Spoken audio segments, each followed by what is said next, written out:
کچھ اہم ڈیولپمنٹس جس کے اوپر بات کریں گے. ایک تو ایمان مزاری اور ان کے شوہر کے حوالے سے آج سپریم کورٹ آف پاکستان کے 3 رکنی بینچ نے ایک کیس میں اہم فیصلہ جاری کیا ہے. یہ فیصلہ اہم کیوں ہے یا اس کو ایک ریلیف کے طور کے اوپر کیوں دیکھا جا سکتا ہے, اس کے اوپر تفصیل سے بات کریں گے.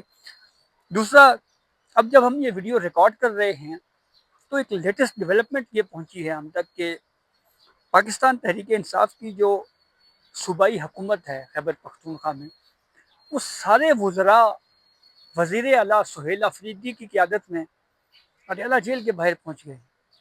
یہ کیوں آئے ہیں یہاں پر, کیا ہونے جا رہا ہے, اس کے پیچھے پس پردہ کیا کہانی ہے, اس پہ بات کریں گے. اور پھر گلگت بلتستان کے جو انتخابات ہونے جا رہے ہیں اس کے اوپر بھی تفصیل سے بات کریں گے. تو تمام موضوعات پر تفصیل سے بات کرنے سے پہلے آپ سے گزارش ضرور ہے کہ چینل سبسکرائب کر لیں تاکہ نئی آنے والی ویڈیو یا اپڈیٹ آپ کو بر وقت مل سکے. گفتگو کا باقاعدہ آغاز فیاض, آپ کی اجازت سے, فیاض ہمارے سینئر کورٹ رپورٹر ہیں, ایمان مزاری کے کیس سے میرے خیال میں شروع کیا جائے. بالکل ان سے کر جی لیتے ہیں اور اس کے بعد ہم 2-3 چیزوں کو اور بھی ڈسکس کر لیں گے. جی گلگت بلتستان کے انتخابات آ رہے ہیں اس جی کو, اور باقی جو اس وقت پاکستان تحریک انصاف کی جی پالیٹکس ہے اس کے اوپر بات کرتے ہیں. فیاض, سپریم کورٹ کی اگر میں بات کروں تو جسٹس شاہد وحید کی سربراہی میں 3 رکنی بینچ کے سامنے آج ایمان مزاری اور ان کے شوہر کا جو اپیلیں ہیں جو کہ جی یہ سزا معطلی کے حوالے سے, کیونکہ یہ کیس تو اسلام آباد ہائی کورٹ میں پینڈنگ ہے, لیکن بنیادی ان کا اعتراض یہ تھا کہ اسلام آباد ہائی کورٹ ہمارا کیس فکس نہیں کر رہی. بالکل, وہ ایک انٹرم آرڈر بھی آپ نے کور کیا تھا, یہ آیا تھا, تو اس کے اس میں انہوں اوپر نے نوٹس جاری کر دیا تھا, اور بلکہ جسٹس محمد آصف صاحب نے یہ یقین دہانی بھی کروا دی تھی کہ جی اس کیس کو سماعت کے لیے فکس کر دیا جائے گا, لیکن وہ ہوا نہیں. وہ ہوا نہیں. تو پھر یہ سپریم کورٹ آف پاکستان میں کیس پر جو ہے وہ یہاں پہ پٹیشن فائل ہوئی, جس کے اوپر آج پروسیڈنگ ہوئی. اب ذرا آج کی جو پروسیڈنگ کا حوال ہے وہ آپ سے شیئر کرتے ہیں. وکیل ہیں ایمان مزاری اور ان کے شوہر کے فیصل صدیقی, وہ آج پیش ہوئے. انہوں نے کہا جی کہ اس ٹرائل میں قانونی تقاضے پورے نہیں کیے گئے, نہ ہی ملزمان پر جرا کا موقع دیا گیا, نہ ہی 342 کا جو بیان ہے وہ ریکارڈ ہوا. اب ہائی کورٹ 2 ماہ بعد بھی سزا معطلی کے اوپر جو ہے وہ فیصلہ نہیں کر رہی.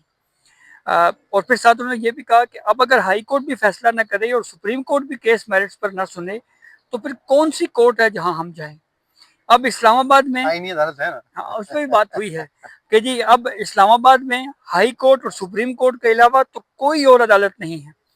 تو اس پہ جسٹس شفیع صدیقی صاحب نے یہ کہا کہ سپریم کورٹ ہائی کورٹ کے دائرہ اختیار میں کیسے مداخلت کر سکتی ہے.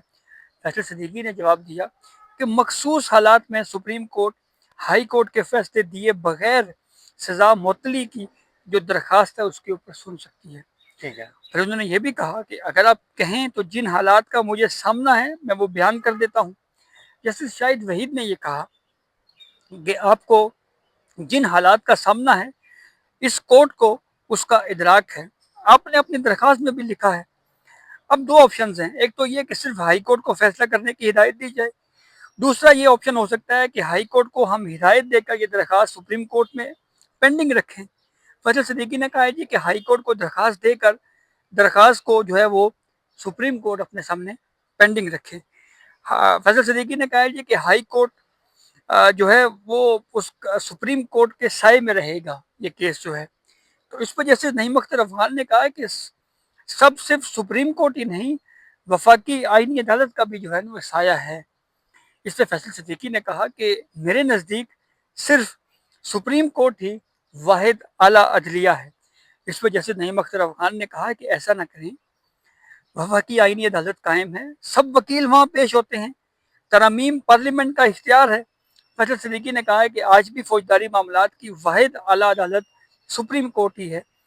جیسے شفیع صدیقی نے کہا کہ فیصل صدیقی صاحب آج تو آپ نے خاصا ایئر ٹائم لے لیا ہے.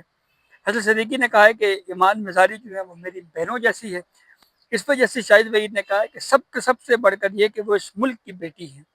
تو کورٹ نے 2 ہفتے دیے ہیں ہائی کورٹ کو کہ وہ اس معاملے کے اوپر جو ہے وہ اس کو ڈیسائیڈ کرے, اسلام آباد ہائی کورٹ, اور جب تک یہ کیس پینڈنگ رہے گا.